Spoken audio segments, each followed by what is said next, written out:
What's up, guys? In today's video, I want to talk about rural Airbnb or short-term rental properties and the spectacular cash flow, as well as some of the other pros and some of the other cons as well of investing in these types of properties.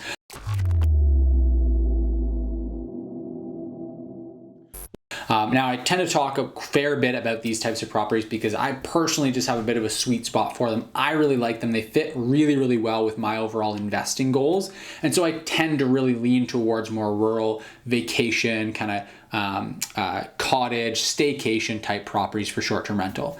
That being said, there are still lots of different property types that perform really well. There are ones in suburbs, in vacation rental markets. There are ones in downtown urban areas that cater towards more business travelers, more tourists traveling internationally, all these different types of properties that can all perform really, really well. And I've helped and worked with investors that work on all these different property types. And depending on your unique situation, your unique goals with your own investing portfolio, and just your lifestyle goals for your portfolio that you may or may not have, there might be a better fit for you than these rural properties. For me personally, for my goals, for my lifestyle objectives, I really, really like these properties. So I want to talk to you about some of the reasons that they tend to have really great returns and some of the other pros and cons of these types of properties for short-term rental. So let's jump into it. And I just want to start off first by talking a little bit about why these types of properties tend to have really great return on investments, and it tends to be pretty easy to find great deals in these types of markets. Number one reason is because there just isn't as much competition from other types of home buyers. So if you think about it, there's a whole bunch of reasons that a person might buy any given home, any given property.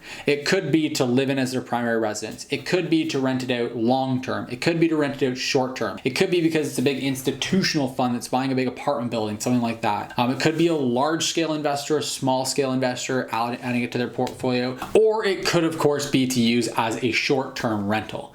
Now, when you're buying properties in a more rural area, be it a mountain area, a beach area, that's more rural, or just like a kind of lakefront area, cottage country near a ski hill, something like that, you tend to have less competition because there's generally a few less of those buyer pools. There's generally just people that are either looking for their primary home or people that are looking to buy it as a short-term rental property. You don't tend to see really great returns in some of these areas as a long-term rental or as a mid-term rental. And so you just don't get the same level of competition.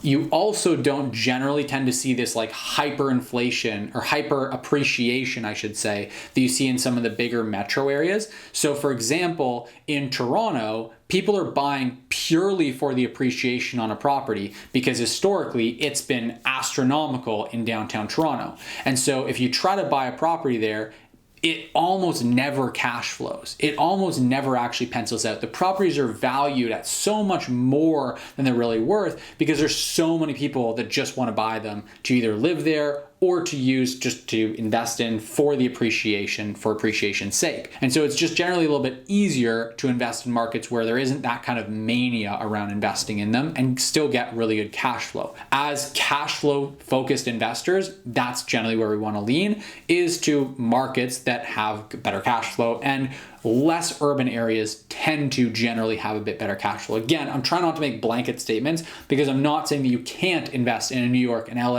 a Toronto, and still get really, really great returns as a short-term rental and get great cash flow. It is possible. It's just not quite as easy in my experience. The other thing that's really great about these properties is that they can often command really high nightly rates. Because you're buying a larger property, generally speaking, you're not going to buy some shoebox little condo. You're generally going to buy a multi-bedroom single-family home. And you can add really cool amenities to these properties a lot of the time that up the value of the property to a prospective guest. Things like a little movie theater setup, or a hot tub, or a sauna, maybe even like a geodesic dome in the backyard, things like that you can do to the property. You can often command a really high nightly rate and get these crazy nightly rates and still get good occupancy if you're investing in the right areas, so that you actually get really, really great returns. So that's some of the really just basic kind of high level explanation of why some of these properties tend to perform really well. I also want to go over some other pros and then also some cons, some downside to be aware of investing in these types of properties. So for starters, some of the other pros, I really, really like having fewer neighbors. That is one of the great things about investing in more rural areas, is being able to separate yourself from other people, because Having neighbors that complain about your short-term rental property is a nightmare. It's just annoying to deal with.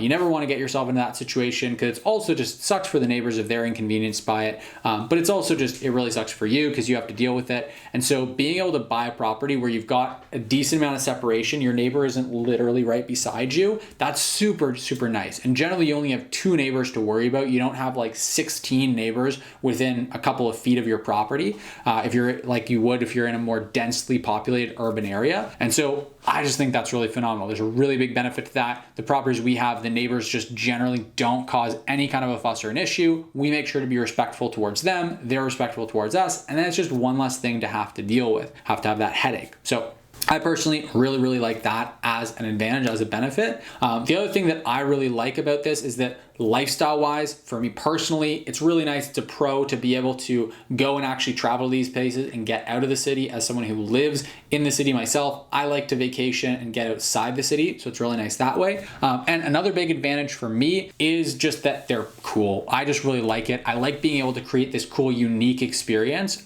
Whereas if you buy a business travel catered listing that's like a 1-bedroom or a studio apartment in a downtown urban area, you just don't have as much creativity that you can add to it. There's not really that much more that people are looking for. I think it's really, really cool to be able to have an investment vehicle that has a sauna and a hot tub and a movie room and that I can get creative with. There also just tends to be a lot more price elasticity with these types of things because there's less competition. The more unique you make the property, the more you can actually set yourself apart and not just be another 1-bedroom condo in the city. You're this really, really cool 3, 4, 5-bedroom property out in the country, or in the mountains or by the lakes or whatever it is.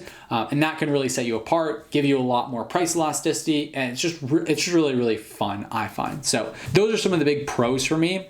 There are also obviously cons to be aware of as well. Some of the cons, one actually other pro that I forgot to mention is the lack of restrictions from the building, from the HOA. You generally don't have to deal with that kind of stuff. And some of these more rural areas tend to be more favorable in their laws and regulations around short-term rentals. So that's another big benefit there.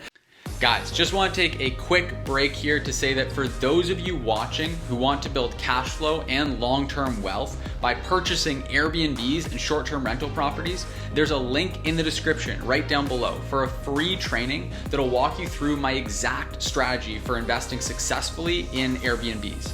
Now, if you're not ready to actually buy properties and you want to get started managing other people's properties on Airbnb the same way I got started and build a full-time income managing other people's properties, there's actually another free training linked in the description down below as well that'll be a really great fit for you. So whether you want to invest in short-term rental properties and actually build amazing cash flow and long-term wealth by acquiring the assets, buying the properties themselves, or you're looking to earn a full-time income managing other people's properties on Airbnb, we've got some awesome trainings that are linked in the description down below that'll definitely help you out.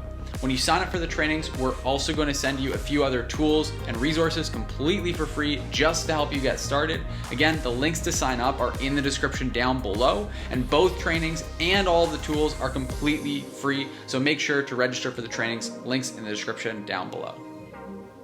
Now, some of the cons that come along with it is that when you're in an urban area, this is probably the biggest con overall, is it is trickier to find good, reliable help. Not impossible. There are actually some strategies that we use to find really, really great people. So we've taken that con and we've found a really great solution to it. But without a great solution, it is just objectively more difficult to find a really great cleaning person, really great, reliable maintenance people when you're in a more rural area because there's just not as many service providers nearby. And it's longer travel distances for people to get to the property. If you're in a densely populated urban area, there's probably like 17 different cleaning companies that you can choose from within a 2-kilometer radius. Whereas if you're out in the country, out in a more rural area, it's generally not going to be the same situation. You're going to have a harder time finding cleaning companies, finding maintenance people, and it's just going to be generally less accessible to get to your property. You may also run into issues with guests having a hard time finding your property or having issues getting to it if you're in a more isolated area where it's like unplowed roads sometimes, some issues like that, right? If you're in a downtown metro area, getting to the property, getting yourself in there, navigating, it's generally going to be a lot easier. So you don't have to deal with those kind of issues from guests. So These are admittedly kind of small cons in my opinion. If you don't have good solutions to them, they can become massive. Imagine not having a good cleaning team for your short-term rental. Your whole business would be done for if you didn't have a good cleaning company or if you didn't have a good maintenance person. That being said, they do tend to be very solvable problems. So we've found different strategies that we use to be able to consistently find really great cleaners and really great maintenance people and make sure that our guests have no issues accessing our property, having a great time there. So as long as you have the right systems working and make sure that those systems get maintained, that they're operating well, then you shouldn't really run into those issues. So there are certain cons, but they are pretty easy in my experience to overcome. So those are my thoughts. Again, as always, I want to know yours. Let me know in the comment section down below if you have any questions, thoughts, comments, anything you want to share with me. Also, as always, if you did like this video, got value from it, if you just found it helpful, valuable, fun to watch, anything, if you're still here, even really just hit the like button. It really, really does help me out tremendously. It means a lot to me if you hit that like button. Helps me out massively with getting these videos in front of more people and helping more people with their short-term rental investing. So make sure that you hit that like button down below the video. And last but not least, make sure you hit the subscribe button so you can stay up to date with the 2 new videos we post every single week on this channel here. Just make sure you subscribe and I'll see you in the next video.